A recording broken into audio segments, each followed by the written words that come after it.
Hello mga kainahan, good evening. Share lang na kung na-experience ka ganiya ba.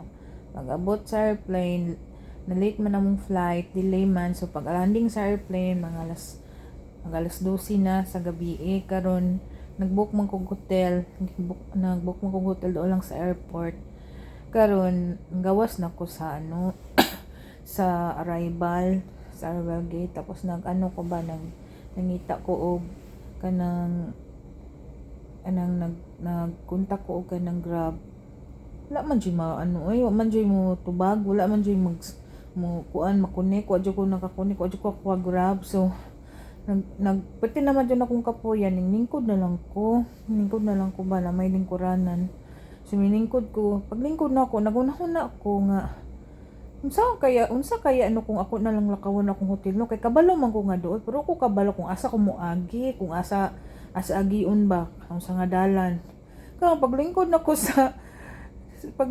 ako, nakita na ako kung hotel sa ako nga tubangan na naragon malantaw ragod na ako kung asa man ni agiun, nara man din akong hotel, nara sa akong tubangan. Tapos moto na nangutan ako sa mga staff sa airport nga na sila nga ato ka sa level 4 ma'am, magsakay daw kog elevator, tapos agiun daw na ako ang runway.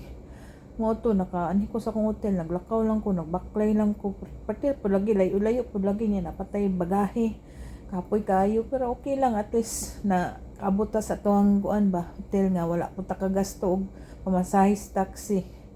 Mao lang to mga kainahan, bye, good night.